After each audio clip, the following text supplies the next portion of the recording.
My name's Jeffrey Sidoris, and this is Process Driven. My introduction to the work of Richard Beaven came via a text message from John Wilkening, which read simply, "You need to talk to this guy," with a link to his Instagram. I think it took all of 2 images to realize he was right. Richard's latest project is called All of Us, and it's a beautiful body of work, 275 portraits made over the course of a year in the town of Ghent, New York, where he lives, that manages to capture not only the soul of the town, but also the people who call it home. Richard's work is centered around connection, both to his subjects and their environments, and the connection between the two. And whether he's immersing himself in Trump country or spending time on small family ranches in rural America, the stories Richard tells through his photographs are in many ways the stories of us all. They are about belonging and being seen for exactly what and who we are. Here's my conversation with Richard Beaven. Please listen carefully.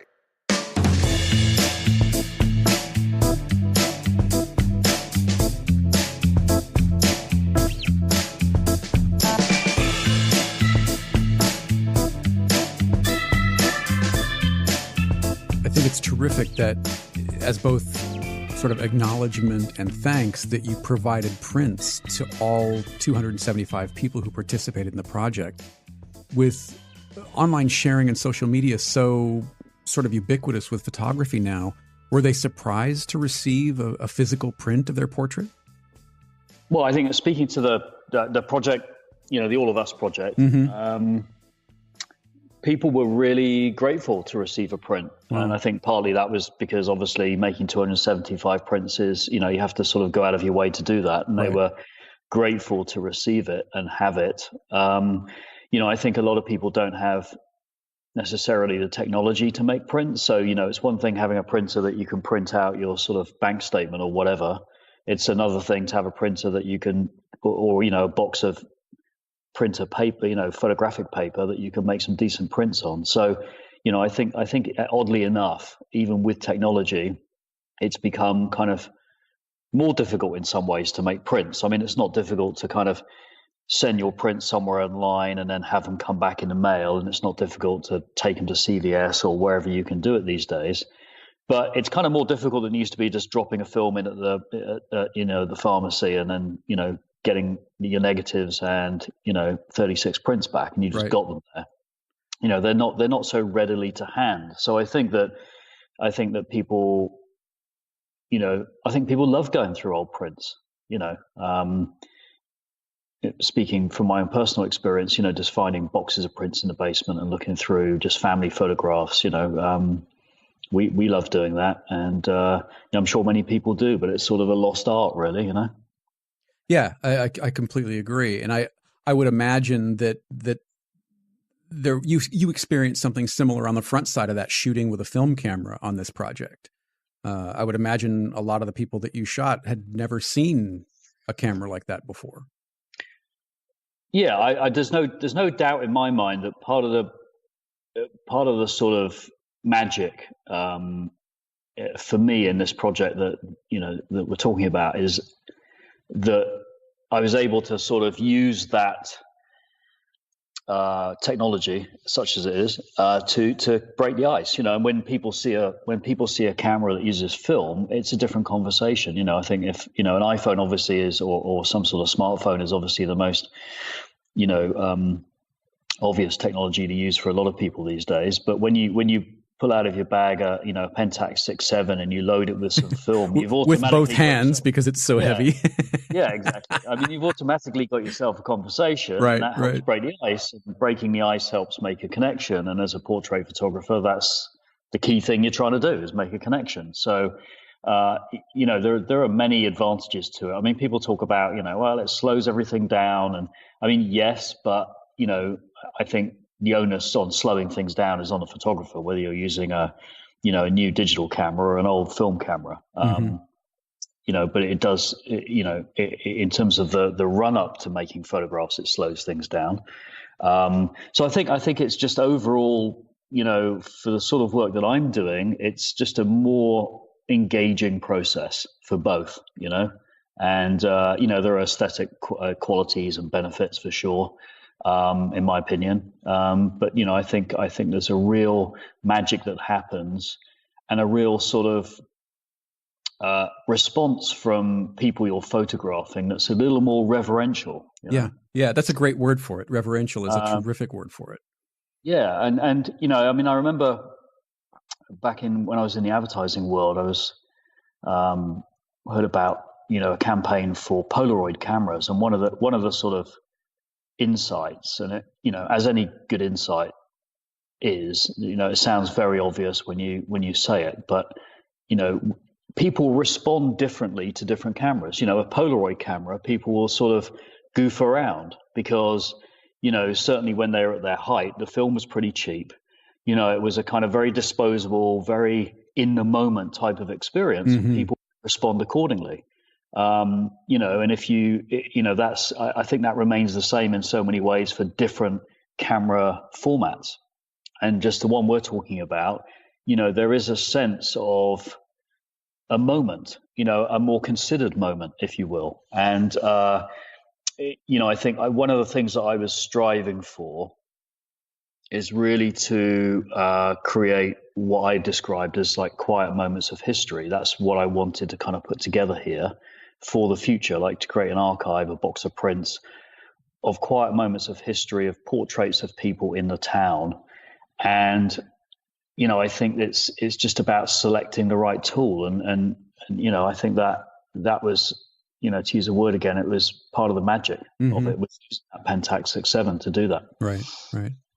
How did the project evolve from start to finish, if at all, in terms of the sort of scale and scope of what you were trying to do? Or did you know going in kind of what you wanted it to look like? I had a sense of some of the dimensions of it. So one of the things that I wanted to do was to represent the people of the town, or document the people of the town through the seasons. So, not that it was a sort of especially kind of checkbox activity, but I wanted to photograph through the winter, through the spring, through the summer, through the autumn. I did actually start a little bit before the actual bicentennial year. So I started at the end of 2017, only because, I needed to basically include some elements that I had on my mind, which I knew I wouldn't be able to do in late 2018, because by that point I would be kind of concluding photographing and working on whatever happened with it, which eventually became a show.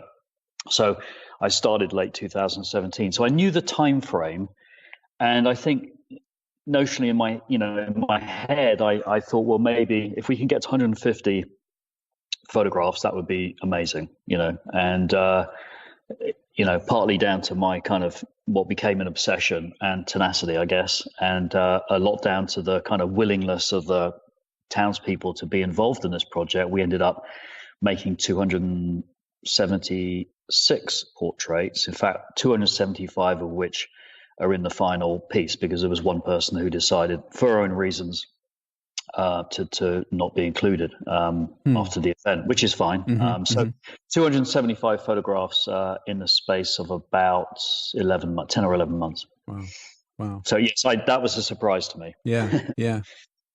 Well, and when we talked last time, you had mentioned environment and how the environment of each portrait was so important to, I don't want to say the success of the portrait, but the feel of the portrait. Can you talk a little bit about how you went about selecting environments? Where did you decide on all of them, or did the subjects have input on where they would like to be photographed?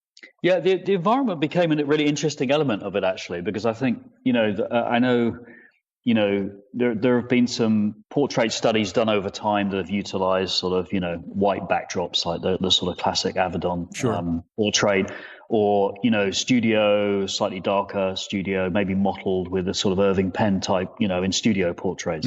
One of the things that I decided early on was that the environment should actually not help simply isolate the individual, as in the case of those two examples I just gave. Right. The environment should actually enhance the overall kind of relatability, if you will, or the storytelling around the person. So not just of the person, but around the person.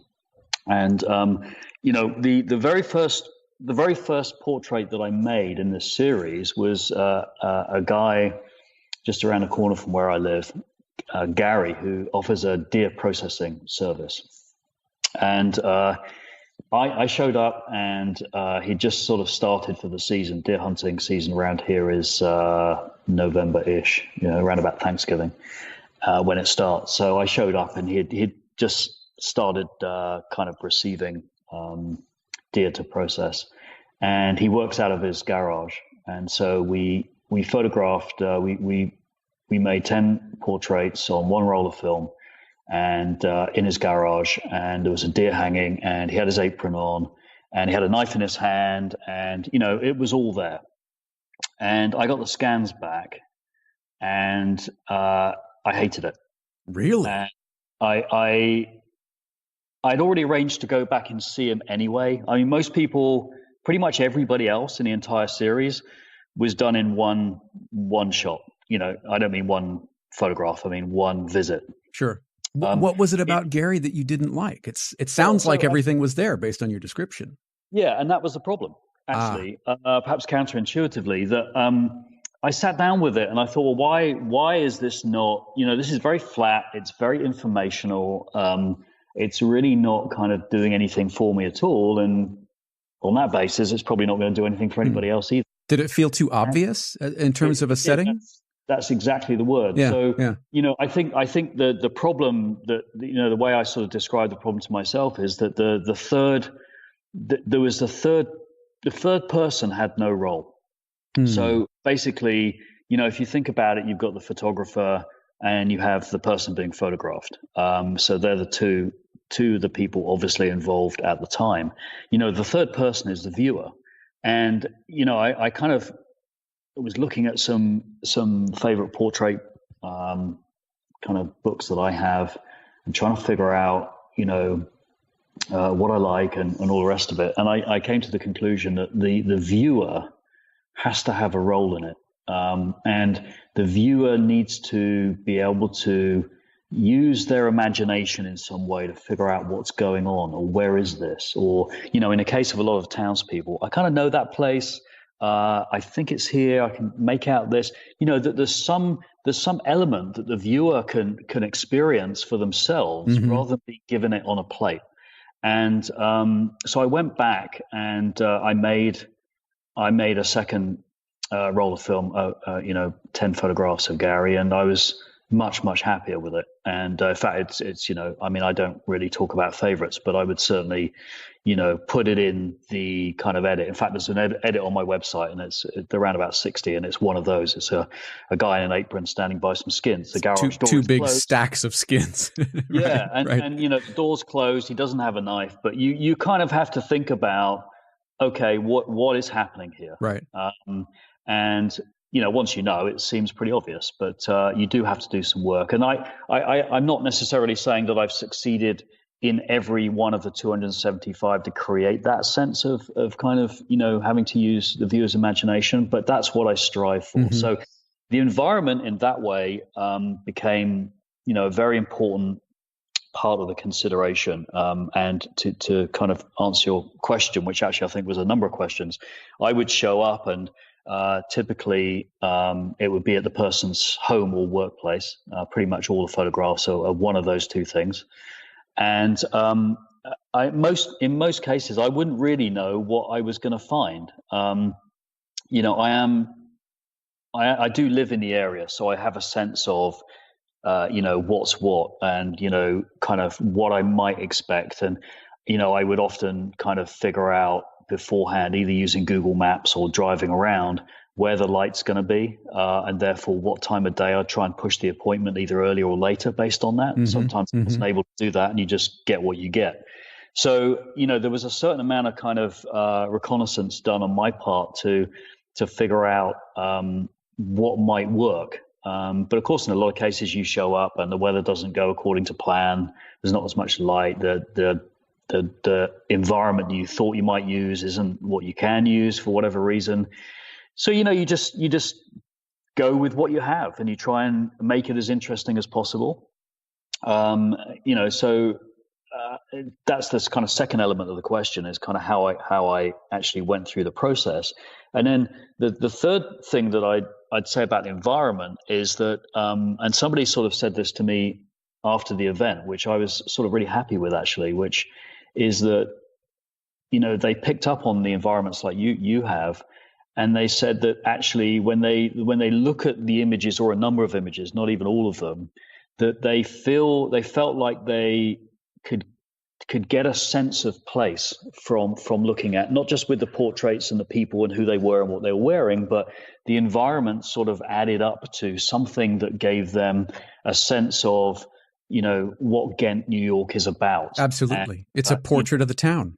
Yeah. And there's no kind of, classic sort of National Geographic establishing shot where you see the church and the gas station. There's none of that. It's just 275 portraits. So, I was really pleased with that, because I think that kind of, that element or that comment is, kind of goes back to this idea where you got, the total experience is greater than the sum of the parts in a way. And the environment is obviously a huge part of that. Yeah, no, it absolutely creates a sense of intimacy around not only the town, but the people who have chosen to stay or come there. Yeah. And the fact that you purposefully, I'm assuming anyway, didn't sort of completely blow out the backgrounds, the environments. We can see detail. There's separation from the subject, yes, but we still can see where they happen to be in relation to the town. And I think that just is such a wonderful touch. That's great. Well, thank you. Yeah, I mean, I wanted to photograph this in a way that, there was some sense of isolation, but also some depth. But I didn't, if put it this way, if the environment was going to be there, I didn't want it to be completely obscured. I didn't need it to be pin sharp, but I didn't want it to be completely obscured. So, right. What I'm really striving for is to be able to kind of get the best of both worlds, really, that you do see some detail, that you can make out some detail, but really the person is what we really have to kind of zero in on, Yeah. Do you see, because I'm looking through some of your other projects, and there's a definite sort of thread of connection to the subject and intimacy with the subject. Do you find it more difficult in sort of a one portrait session way of shooting, or something like Angus Men, where it looks like you are sort of immersed for a much longer period of time with this group of people? Yeah, I mean, Angus Men was some work that I did a few years back, which it's a beautiful series. Thank you. It was about small family ranches in different parts of the US. So I went to Montana, New York, Iowa. It's the sort of thing that could go on forever. And I think that one of the things that was driving that was, partly my experience living where I live, but also the sense that, it was then a few years back, and it is to a greater extent now. It was a very threatened way of life. Sure. For all the reasons that we know about small farms, migration of youth to cities, so there's no kind of succession plan, crop failures, debt. I mean, there's a whole kind of series of headwinds that small family ranches face. And so I would typically go and stay with some of those people that you see in the photograph. So yes, I was able to establish relationships either over multiple visits or over multiple days while I stayed with them. Mm-hmm. This more recent portrait work, whether it's the Ghent work, All of Us, or whether it's my project before that, which was the people who had built their own signs for Donald Trump. Mm-hmm. Trump country, sure, yeah. Trump country, yeah. We're talking about probably about an hour spent on average with each person, and I think that it's really, people talk about access and intimacy. Everybody can take a decent photograph now with whatever technology you put in their hand, pretty much. Sure. And the kind of the challenge has become: can you find the right people to photograph, and can you develop that intimacy with them? In my case, in the recent projects, over a period of about an hour. So again, I find that using film technology helps me with that. I'm not saying it would help everybody, but in my case, it does. I have a pretty strange accent for these parts, so that can help as well. You can't tell at all. at all. I do my best. And, I just I try to be really honest with people. I explain what I'm doing. If they have any questions, I answer them. I try to be, as non-threatening as possible. And I think I just am able, for whatever reason, to make that connection pretty quickly with people and build up the key thing, which is trust. And, I really feel like, in the case of these recent portraits, people gave a huge amount of themselves, whether it was their time or their trust or their personality. They gave a huge amount of themselves. They put themselves in my hands. They didn't really know what to expect. I mean, people had their photographs taken over the course of a year, and I didn't show them anything until we pretty much put a show up in December. So nobody saw their photograph until then, and that was, part of the idea that was this collective reveal. Well, it builds anticipation, doesn't it? Yeah. So, and in the case of In Trump Country, what was interesting when I did that over 2 years. So I photographed 16 or 17 people in 2016 before the election. And then I went back a year later. And, the interesting thing in the first series, 2016, was that around about the same time, the Brexit vote was happening in the UK. And so we were able to find this kind of, common ground in terms of discussing, well, what's all that about then? And what do you think about that? And, I tell people, like, I don't actually vote here. I'm a green card holder. I'm not a US citizen. But, if people ask me, I would be honest with them. If, I'd say, no, it's not my politics. It wouldn't be my vote. But that doesn't mean that we can't make a good photograph. It doesn't mean that we can't have a good discussion. It doesn't mean that, we can't appreciate each other's views, however much we disagree with them. So, sure. I think that, all of these things add up. It's difficult to kind of give you one simple answer to that, other than I've just found, and maybe it's kind of my experience working with people and trying to understand people and human behavior over the course of the last kind of, 30, 35 years. I just enjoy that aspect of it, and people relate to people. If you're a people person, you can kind of make good portraits. Sure. I think the thing that really happens is that, if you're photographing somebody, they can really sniff out very, very quickly if you are essentially just trying to make a photograph. Absolutely. Just some sort of opportunistic transaction. They might be unusual. They might look unusual. They might sound, whatever reason. They can tell the difference between that and whether you actually really care about them and you're interested in them and you want to know more about them and you want to, you want to represent them in a way that is, I don't know necessarily about truthful, but just honest. It's an honest rendition of people. Did you come away from shooting In Trump Country? Did you come away with a better understanding of almost how we got here as a country, like how this could have happened, because he seemed like such an unlikely candidate, like what people were seeing in him that maybe people on the other side of the aisle didn't? Yeah, and this is going to be a little bit revisionist because I've actually, I remain very interested in it and very engaged in kind of learning about it because I'm interested in carrying on photographing some of those people. And I've read, I'm reading currently a book that helps inform about it. And I just recently finished another one. So, I will tell you that round about the time I was photographing, let's call it the summer of an early fall of 2016, it didn't seem likely at all to most people that Donald Trump would be the president of the United States. And, I feel like these people actually believed he could be, but possibly in their heart of hearts didn't really think he would be. And yet they'd gone out and made these signs, some elaborate, some not, but all of them kind of handcrafted, and they really kind of stood behind them. And, I think the thing is that they were very, the group of people that I photographed felt disenfranchised, a little bit angry. I think in many ways politics was not presenting them with the apparent solution. In other words, regardless of whether they were sort of left-leaning, right-leaning, what they were looking for was change. They were looking for a change agent.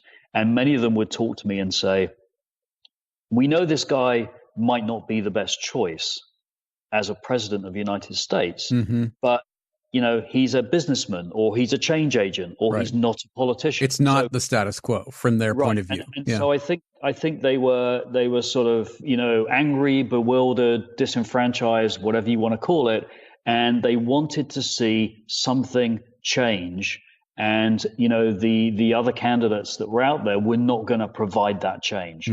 And, as things unfolded, and we can all remember, I'm sure, for whatever reason, our own personal reasons, we can remember that night leading into the kind of final account, and the sort of morning after, and realizing that it came to pass. And, actually my wife, Mimi, was the one, she said to me that the photographs that I made, were sort of interesting and, good portraits before, but actually, after the election, they became sort of a little more important historically, because they took on a different meaning. Sure. Yeah. And I'd seen other people sort of photographing here and there folks who had yard signs, yard signs provided by the different campaigns, but I still haven't, and I'm sure it's out there somewhere, but I haven't really seen too many other studies that kind of dive a bit deeper into people who've made their own signs.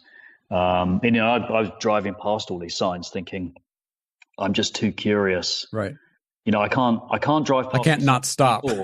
Yeah, I have to stop, but I can't drive past these signs anymore and not meet the people who made them. Because I want to understand who these people are and why would you do this? And so I'd literally sort of pull a car over and knock on the door, or see somebody in their yard, or write them a letter afterwards. Whatever way it took, I tried to, get in touch with people and explain again what I was doing. And, a lot of people thought I was crazy just kind of doing this, but I would sort of drive down, lanes. And it's amazing where people put signs as well. The idea of, using billboards in high traffic areas to convey a message. Drive down a little country lane and there'd be a huge sign on the side of a barn or a side of a building. Sense. It's probably like 3 cars a week, and and a mail delivery every day, and that's it. But doesn't that speak to a sense of conviction, in a sense? Yeah, it speaks to a sense of conviction. It also speaks to a sense of, just, again, bewilderment and anger that somebody feels like compelled to go and do that, which is what was driving my interest in, photographing some of these people. And I think, when I look at those, I go back and look at those images, I feel like I see that in them. Like, you can see it on their faces and in their body language. The next one, 2017, what informed the change to go from a wider sort of environmental portrait to a tighter black and white, almost more of a studio looking portrait? Yeah, I did. I considered actually going back and photographing again the second year. I wanted to sort of, just see how things were for a lot of these folks, how they felt about the decision. I did experiment with going back and photographing in the same location. Unfortunately, what that now unsurprisingly turned into was pretty much the same photograph, but not as good.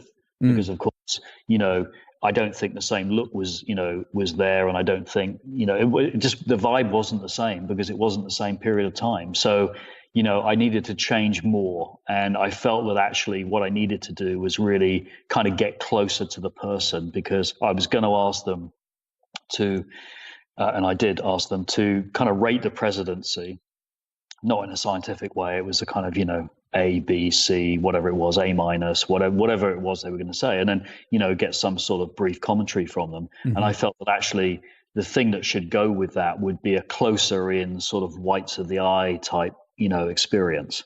And, I went the kind of other way from the environment based portraits, where I went black and white, I went closer in, and, there was no environment at all. It was just, I found basically, whatever I could find that was a kind of cleaner, normally white background, and just sort of really isolated the person. Right.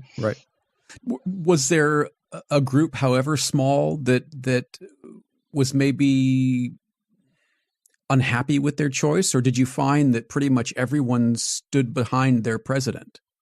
The latter. Yeah. Yes. Yeah. If you actually on my website, if you click on the comments, you'll see their grade and their comments. Mm-hmm. Again, I think they're from what I recall, they talk about, again, may not be the best choice, but he's doing what he said he would do, and here's my grade.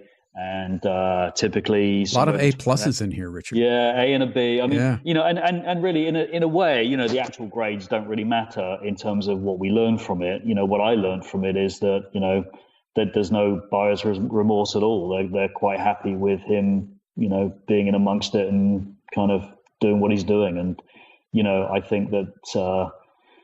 I didn't. That's an interesting term, buyer's remorse, given the some of the things that are coming out in the courts now. Exactly. Yeah. So I do plan to go back if I can, and recontact. And again, that's such a good reason to try and remain, respectful. Mm-hmm. And because the opportunity will present itself again, and I think I'm interested in these people. I'm not interested in the kind of single 1/25th of a second on one day, and I've got a photograph of a strange person with a sign. Right. That's not my interest. I'm interested in explaining this. Not least to myself across the longer term. So I need to kind of keep those bridges intact. I would imagine that not being from here, I would imagine the accent gives you a little bit of an advantage because you're not seen as part of one party or the other. You are seen as kind of an outsider who is looking to understand in whatever project you're happening to photograph. Yeah, I think there's a couple of differences between those projects, the Trump project and the All of Us Ghent portraits. With the Trump project, I really was an outsider. Mm-hmm. Although I kind of live in the broad geographical area, you're right. The accent does help. I wouldn't deny that. I think it was one of the contributing factors to, being able to create a kind of breaking the ice type event. Right. And as I mentioned in the first year, the Brexit vote as well, which of course I think has actually the same roots as Trump being elected. 100%. Sure. Absolutely the same thing. So that was interesting conversation. In contrast, the Ghent portraits, I think one of the things is that I've sort of reflected on is that I feel like I come at it both as an outsider and an insider. Mm-hmm. I see it from both perspectives. Perhaps it's a sort of empathetic thing, but I'm an insider because I live here and I've been in this community one way or another for 14 years or so. But I will never be truly an insider because I sound different. I'm from a different place. And, that's just how it is. So, in a way, I kind of have both sides of the coin. Right. Right. As you look back on some of your work or look through the projects that you've done, is there a common thread that draws you to a particular project, to wanting to make a particular set of photographs? Or is it really sort of divergent in how you see things? I think I do like there to be some topicality to what I'm doing. Mm-hmm. So, in other words, I would draw short of saying news. I mean, I am interested in news. My father's actually was a journalist in the UK, and many family friends and so on. And of course, what I'm doing alongside my personal work is also assignments for, sure. Mostly in my case, the Wall Street Journal, but a little bit for New York Times and The Guardian in the UK. I really enjoy working for. There's not so much of that around these days for all the reasons that we know about. But, right. So I sort of, that's my kind of leaning, if you will. Mm-hmm. Do you approach them differently, the personal work and the client work? Well, I try and approach them with the same degree of integrity. Mm-hmm. I'm not there. I'm not trying to create any gimmicks or change anything. And, one of the reasons for doing personal work is because of the shift away from assignment work, or so much assignment work, being able to find personal work and personal projects. I'm out there kind of investigating that and reporting that, and I'm often able to find outlets for that personal work. So, in the case of the Trump work, after the second series, BuzzFeed actually ran year 1 and year 2. I think it was one of their most viewed photo stories of 2017 by the time they put it all together. So it's important for me, just as a person, as a photographer, but also from that point of view, to approach things with a high degree of integrity, to be truthful in the work that I'm doing, to conduct myself in the right way, just as if I was doing an assignment. Of course, with personal work, you have a little bit more leeway. These are posed portraits, of course, but you just have a little bit more leeway. You can be a little more creative if you like, or obviously the deadlines aren't the same. You can use film. You don't have to kind of an assignment I did recently. I had an hour from when I started shooting it to having to file it because they were waiting to go to press. Oh, wow. So all of that obvious stuff. So, I think there are some differences, but, in my case, I try and approach it with, a strong core of kind of similarity in terms of what my rules for myself are, How, with the personal work, I would imagine you get asked by subjects or potential subjects, what are you going to do with these? Why are you taking these? How do you respond to it? Yeah, I mean, I explain typically, what I've done in the past. I explain that usually, that I'm looking for assignments from newspapers and magazines and media outlets. When I started the Trump work, in fact, both year 1 and year 2, I had no outlet. I was not working for anybody. And I think that actually helped me as well. There was no, as you said earlier, I had no personal agenda because no affiliation. I don't vote here, no affiliation. That's a better way of putting it. I also had no affiliation in terms of who was paying me to do it. This was personal work that I was doing, on my own ticket, and I think that also helped. So, and in the case of the Ghent portraits, I would explain that I have the blessing of the town, which I did. The town board were I wrote a proper proposal, as I would do if I was pitching for a job. And that was put before the town board. They gave it their blessing, and off I went. And so I was able to say, it's the bicentennial. I'm working with the town's support. My aim is to make a series of photographs that reflect a snapshot of the town's people, during 2018 and late 2017. And I'm not sure what will come of it yet, but we're hoping that we'll have a show at the end of the bicentennial, which was the case in the end.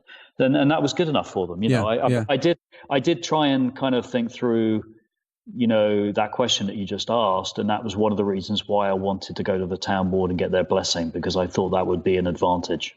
And I can't imagine that not being well received, given how, based on what you've said, how respectfully you approached it. Yeah, I think it was, I was really heartened by how it was received, both when I was making the photographs and at the end of the process. I mean, people were really happy to be involved. And, this, we haven't really talked about it, but out of 276 portraits that I made, over 80% of the folks that I photographed, I had never met before. I mean, these were literally, new experiences for both of us.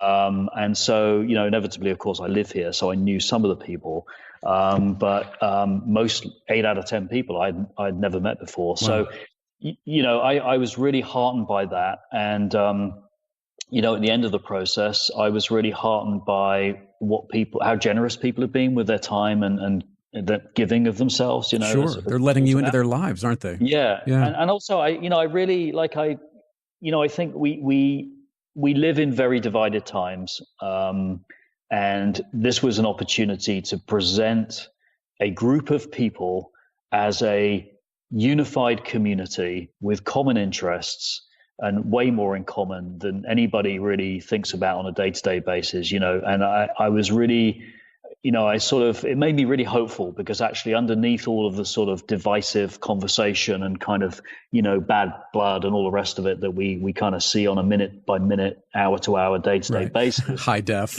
All of that. Yeah.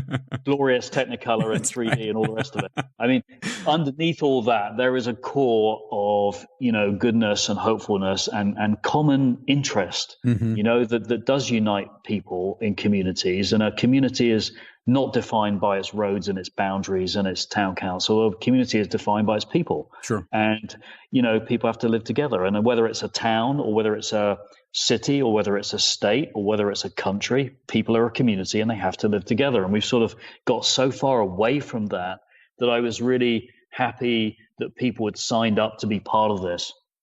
And I'm no interested in categorizing people in terms of this project by the job they might do or not do, or their politics or whatever. It was very simply, what is their name, first name and family name, because the family name carries some tradition with it. Sure. And I was interested to know how many years they'd been connected with the town, and that was it. It wasn't a categorization in any other way. So I people were great. Mm-hmm. Other than the one who chose not to have her photograph shown, was there anyone who said no from the start? Like, I don't even want to be photographed, or did everyone, agree and see the value in the project? Overwhelmingly the latter. I mean, I think that, I'm just trying to recall, I probably had 3, 4, maybe 5 people say no. Wow. Yeah. Out of nearly 300. Wow. Yeah. That's great. There was no list, in a sort of August Sander style, like, banker and baker and farmer. Yeah, I had no list like that. This was more, I just needed to get to the end of the process and think to myself, this is a good representation of the town, the people that are here now. And, so I just went about asking people, and I made the decisions about who was in and who was not in. And sometimes I'd turn up expecting to photograph a member of one family, and 2 or 3 members would show up. So, it's as balanced as I could get it. But would you get suggestions from other people? Oh, you should photograph so-and-so. Yeah, word of mouth is obviously huge. But one of the interesting things, one of the biggest miscomprehensions at the beginning of the process was, well, this is kind of about the old timers. You should go and photograph old Bill, because Bill's been here. He's been here 60 years. Yeah, sure. And I had to explain to people, and I really went out of my way to make this clear, that this is a snapshot. So somebody who's been here 90 years, that's tremendous and admirable, and I respect that. And those folks are very important to this study, of course. But so is somebody who's lived here for a few days. Sure. Because that is what is here during the bicentennial. And in fact, in the end of it, I think the person with the shortest time in Ghent was 5 days. Oh, wow. And the longest was 90 plus years. Wow. Yeah. I mean, if you go the former route, it ends up becoming more of a census, doesn't it? Yeah, exactly. And rather than a portrait of a town. I didn't want any census categorization, any of that. I mean, there may be a role for that in a different study, but not in this one. This was I want people to kind of find that box of prints that the town now has in 50 years or 100 years and be able to look through it. And of course, it'll have a different perspective then, a bit like the Trump work did right after the election. People say, maybe somebody's been here 5 days at that point in their family. In 100 years, they'll be a storied family because they've been here 100 years. But unless I'd photographed that, they would never be involved. Right. So, and I think the Trump study illustrates that really beautifully from year over year. If you could see the first series and then see the second series, there's such a distinction in how they're presented. It's fascinating. The same group of people, but they're presented in a much more intimate, less environmental fashion, and it's really beautiful work. Yeah. So my challenge now is I have to figure out how to do the next round of that. Right. Yeah. Where do you go from there? But that's the fun of it, So. How did you end up in Belarus, if we can talk about that for a minute? Because I love that series of photographs for the theater there. Oh, that's an underground theater. It's actually, technically it's banned in Belarus. It's quite a sort of dictatorial environment there.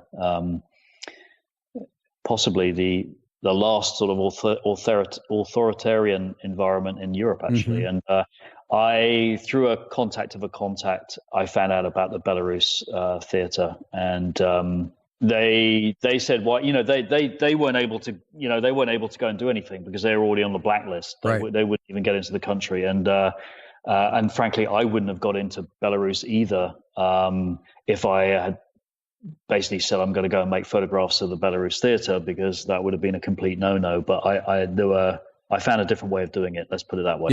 Yeah. Were they actively being sought out? They weren't actively being sought out, but they were actively under surveillance. So basically, the authorities would pretty much at their will come and shut things down, cart people off for a few days. So basically the theatre productions were obviously quite political in their nature, protest oriented, but they would do them for small audiences in kind of weird and wonderful places. So maybe in the middle of a forest somewhere, which I didn't experience that, but or they would find an old building, and somebody, a sympathetic owner of that building, would let them use it, and it wouldn't be obvious to the audience where the venue for the theatre production was going to be until they saw some sort of post somewhere, or they were contacted and said, okay, you need to be on this street corner at 6 p.m. on Friday. Wow. And then they were literally, I think there's one photograph in that series, it's like a line of people walking into a building. That line of people had actually gathered about half a mile away on a street corner somewhere. Kidding. Or in a park or something, and they'd been led to that venue. That until then they didn't know that was the venue. They would go into the venue, the kind of theatre production, and I use those kind of words loosely because it was kind of quite sort of rustic, would take place, and quite professionally done. I mean, they're a sort of professional theatre company. The founders are actually in the UK. They kind of I think they got political asylum maybe in the UK. I'm not quite sure the official status, but something like that. And then it would kind of all break up, and they would kind of leave the venue and go and store their stuff in a secret place and move on to the next thing, Wow. The productions that they were putting on, did they see them as we're making art here, or we're making statements against the government, or a bit of both? I think both. I mean, I think they're serious. They're serious artists. I mean, they that's what they do. Mm-hmm.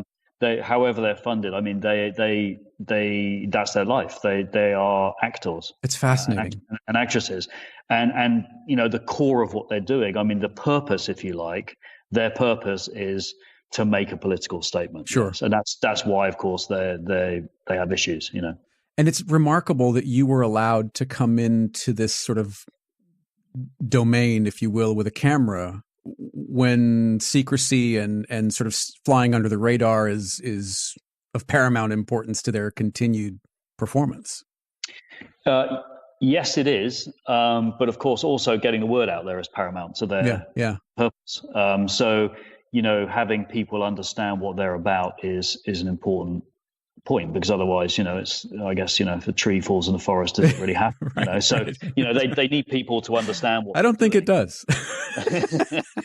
So yeah, all of that. Again, it's about, the real shift away from kind of any sort of technological skill with a camera is about, can you gain the access and can you create enough intimacy to make the photographs you need to make these days, Does the client work change on the back of the personal work? Now that this personal work has sort of come to the surface, are you finding yourself getting different assignments than you were before, say, you did Trump Country or before you did All of Us? I don't think I'm getting different assignments.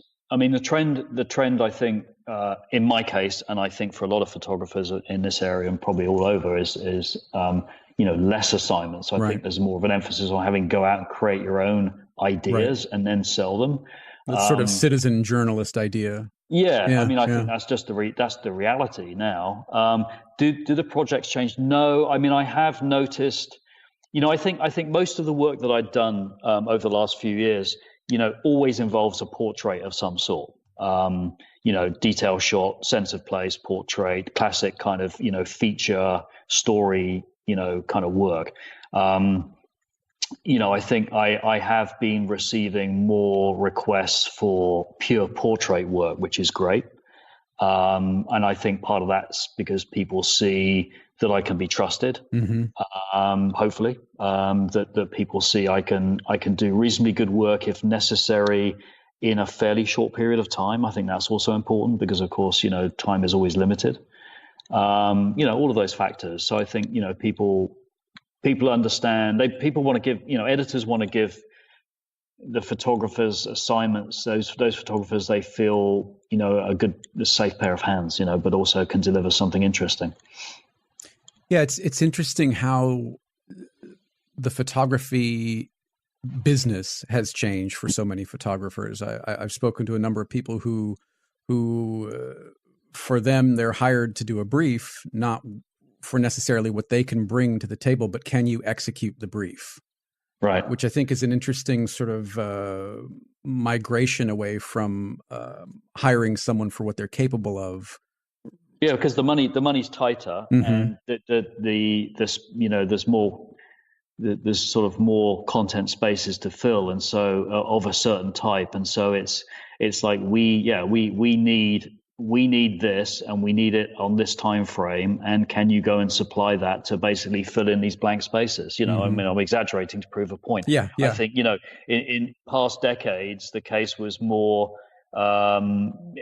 You have more of a free reign, Sure. bring us back what you find, all of that, as you say. And Sure. so, yes, I just think it's the demands of time and money, resources, accountability, just all of these things are huge pressures on that system. And you end up in that place where it becomes a much more kind of defined process going in, Sure. Yeah. The idea of having the Times or the Wall Street Journal or something say, well, go do this Angus Men project for a month and just come back with whatever you can.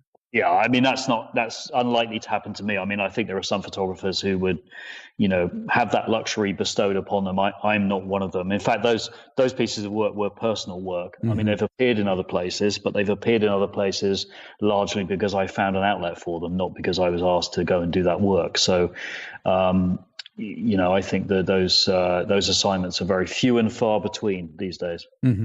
Does it matter for you if or to what degree there's an outlet for the work before you begin a project, or does the project carry enough of its own weight to allow you to move forward?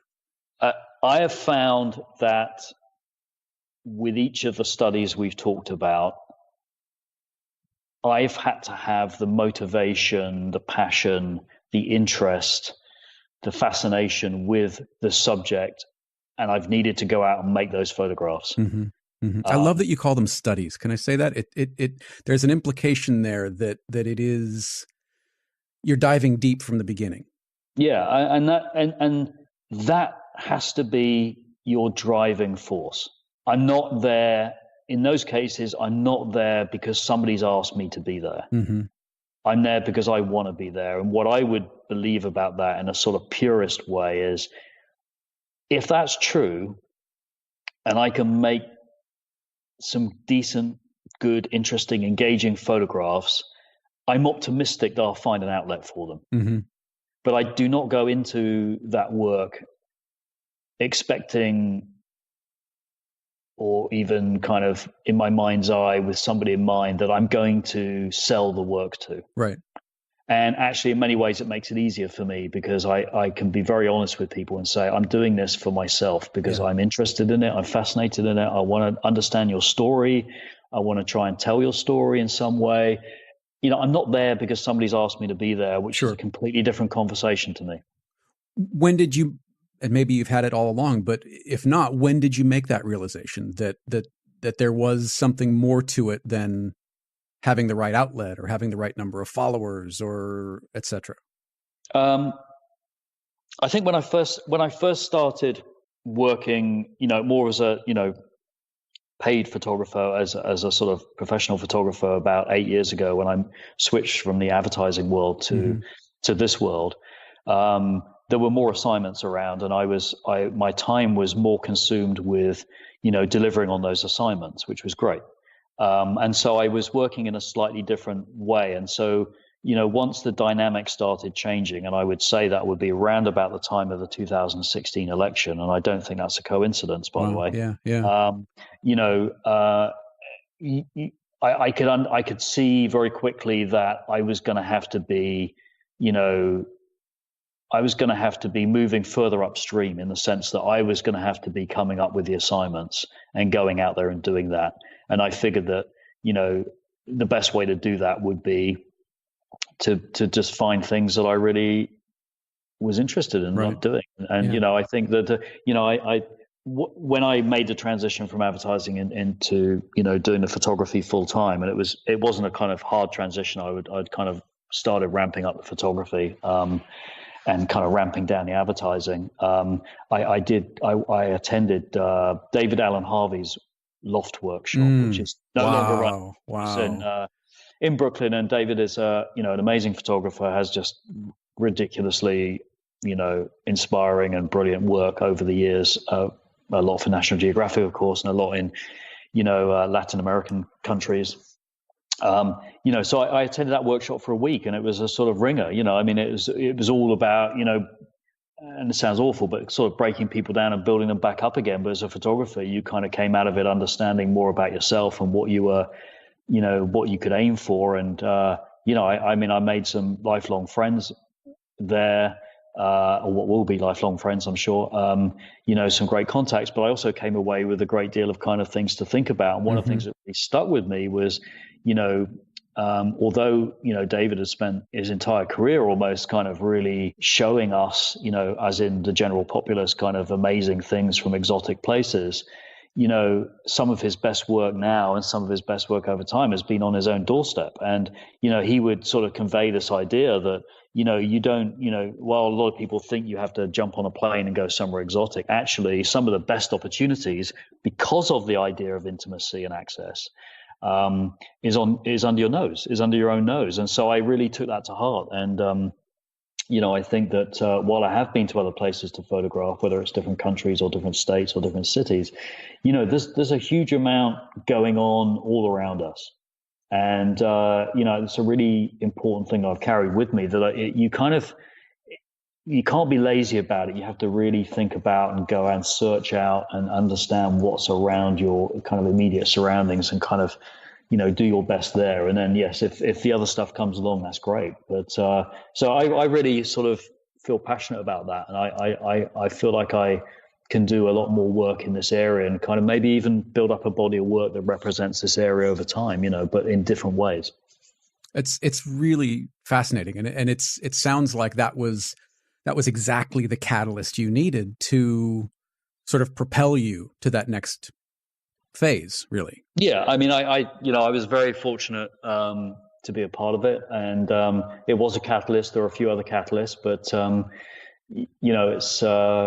it's you get these breaks, don't you? Whether it's, people you meet or things you hear or opportunities you're given, you get these breaks and you have to make the most of them, and you put them together in a sort of, interesting way, and you keep going, and you just have to believe in what you're doing, Do you typically work on just one project at a time in personal work, or do you find yourself sort of multitasking and bouncing around from project to project? No, I think probably it is one thing at a time. Mm-hmm. I think you're thinking about other things, but it's one thing at a time for me. Again, I feel like, these projects become a little bit of an obsession, actually, and it's tricky to kind of be juggling a number of them. Right. That's not to say I won't in the future try and do that, but it'll be an interesting challenge when I do. Do you have to kind of decompress after one before you begin another one, or do you kind of have something in the back of your mind as a project is maybe ramping down of what you'd like to start researching or maybe look into next? Yeah, I've always got a notebook full of ideas and stuff, and I like, I like drawing inspiration from different sources, reading different things, and so I'm always making notes about things and figuring out. Sometimes the things that you think are going to be most interesting turn out to be real duds, and sometimes the things that are real duds turn out to be really interesting. I think for me, the process is, I have to get out there and photograph something. And if suddenly you think, well, this definitely has legs. This is something. Like, if you go to Belarus for a period of time, then you're sort of committed and you make a story out of it. Right, but, right. In the case of the Trump, the Trump stuff, or even in the Ghent portraits, you go out and photograph a couple of people, and you say, well, actually, I really love this. I mean, I really can do something with this. Mm-hmm. I really feel this is this has more power in it, and I need to keep going. So I do typically. I think the other thing, the Ghent portraits work. I mean, that took me a year, and I think it just would be crazy just to sort of drop it and move straight on to the next thing. Sure. I mean, I'm not talking about assignments now. I'm talking about personal work. Yeah, I spent a year doing that. I said to the town they'd get a box of prints. It's 275. So I've made those prints personally, and I've given the town the prints. Everybody who was photographed, I promised them a print. They all have their prints, pretty much, bar about 10 people I just need to track down. I would like to investigate the possibility of making a book. And I've done my own sort of online version of that. So I've been working on that. I just put a little edit on my website, just because a lot of people have been asking me. I didn't want to put them all up there because I think you don't need to see all 275 in one go necessarily. Right, but right. I've been posting to Instagram. I've been doing a podcast. So I think there are, doing a year's work, it wouldn't be right just to drop it and kind of move on. Mm-hmm. I want to make sure it's kind of rounded out. And I think in my own brain, I need that sense of closure, if you will. Sure. And then I can really get on to the next thing. So I have a few ideas, a few things I'm going to start getting out and shooting, and a few ideas over the next 2 to 3 years. So we just keep going, right? I mean, it's that's the beauty of it. It's a voyage of discovery, and sometimes you find, the pearls in all the weird, dark kind of places. I love that. The pearls in the weird, dark places. Yeah. Did you find anyone had left in the year? Like, is there anyone who has left the town since you started the project who's now no longer there? Two of the people featured sadly have passed away. Oh, no. Since, in fact, one of them was a very tragic road accident, and the other was. In fact, when I photographed him, he was terminally sick. And, oh, no.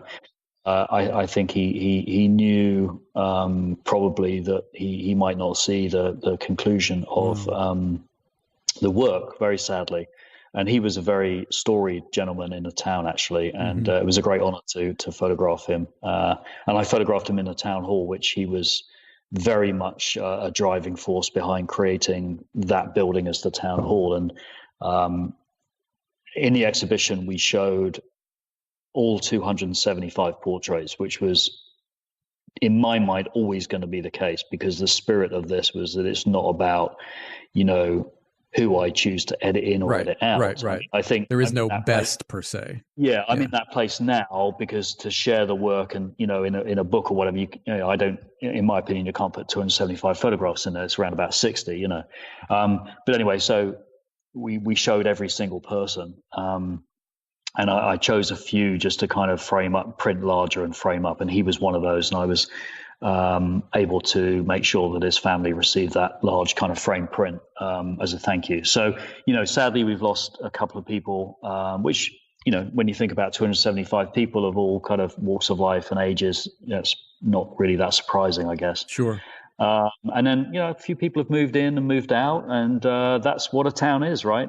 Towns change, and Ghent is, just to give folks context, it's about 2.5 hours north of New York City. It's about 120 miles. And the relationship that Ghent had with New York City, 150 years ago was, really vibrant. I mean, it used to send hay, it's farming country, of course. It used to send hay down to the city for all the horses that were there. There were 3 rail stations in Ghent, which, population of Ghent now is 5,400. Isn't that remarkable? The rail stations would basically be for the farmers to put their hay on the trains and get it down to the city. So, and now the relationship, of course, that's gone away. There are no train stations. But the relationship with the city is more to do with leisure, if you like, and being able to sell farming products. So, there are weekenders that come up, people visit. So the relationship's still there, but it's changed. So things do change, but the spirit of the town, I think, from what I can gather, because obviously I've not been around that time, is not changed. It's still a great place to be, a very strong community.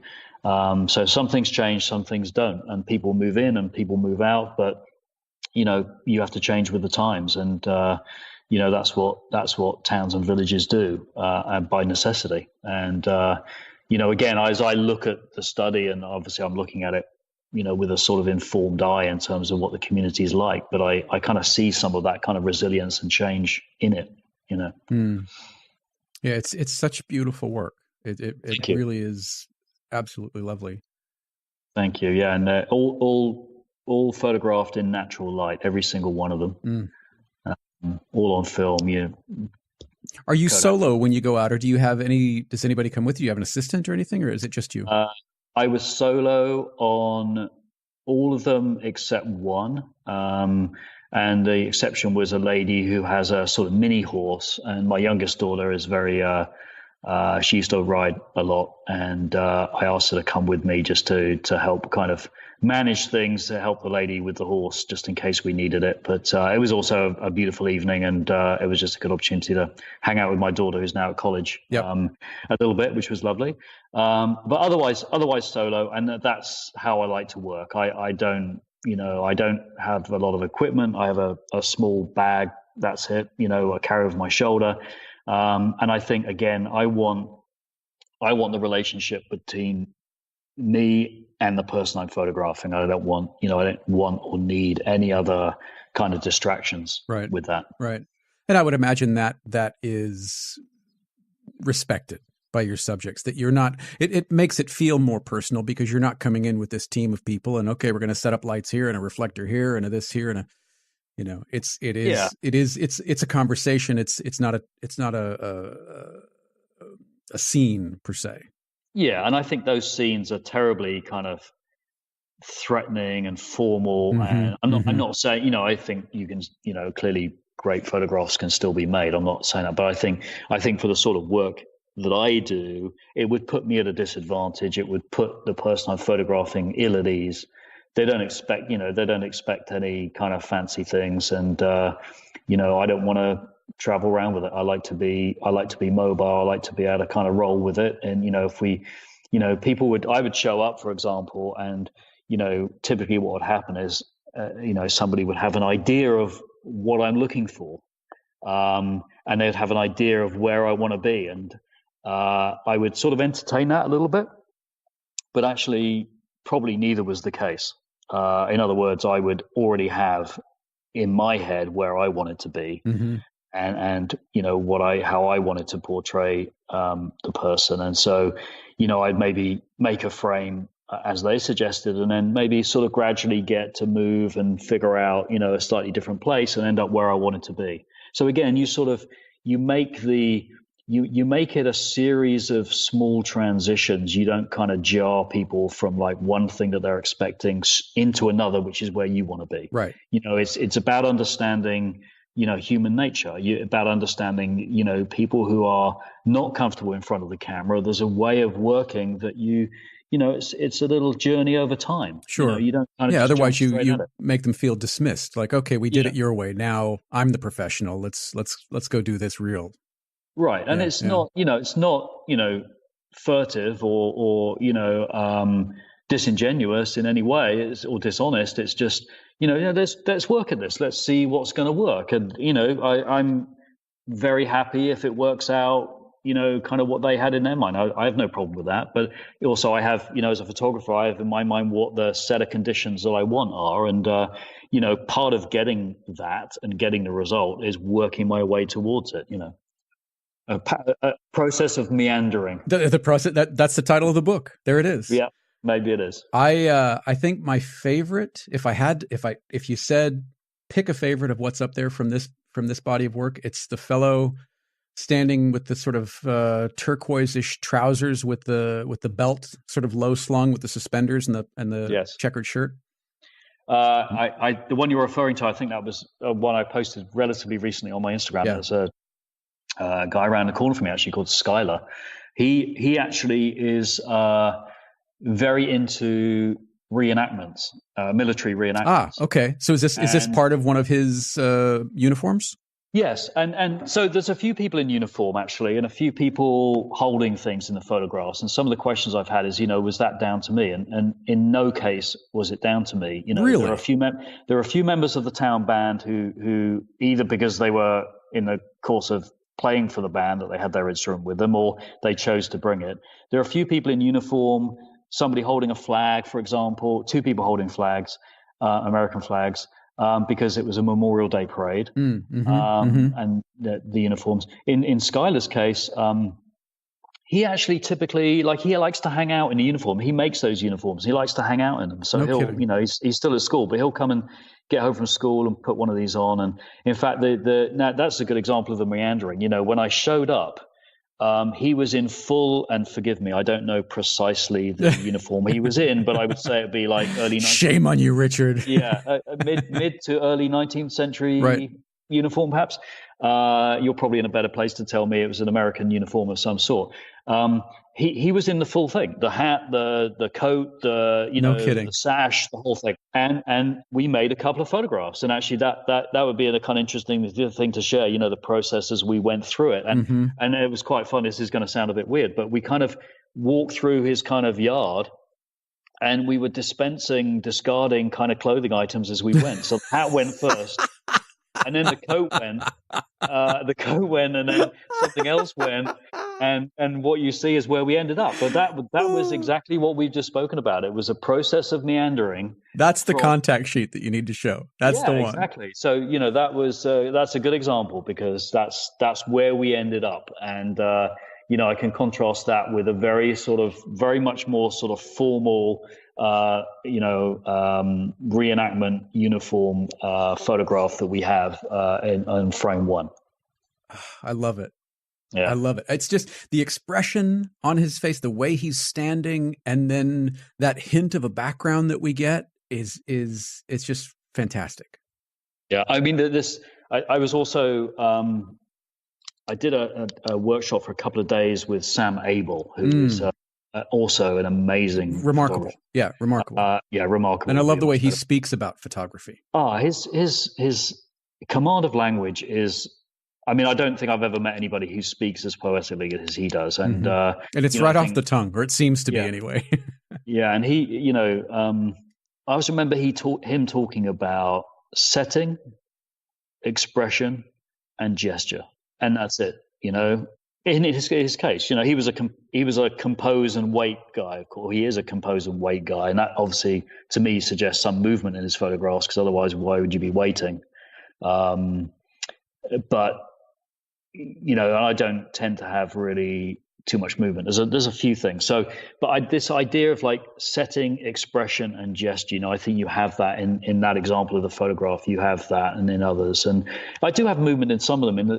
Sometimes there's a photograph of a young lady. She's from the Mennonite community, and she's wearing a very simple dress, and she's standing on a sort of in a field with a fence behind, and the wind is obviously kind of. There's a slight kind of movement on her long dress, and I find that very. I don't know, for some reason I love looking at that photograph for that movement, that you just see in it. Although it's obviously a still photograph. So anyway, these things, I guess you're sort of product of your experiences, right? You pick up these things and you kind of incorporate them into your work. These kind of ideas and mantras, and you incorporate them into your own work, and so.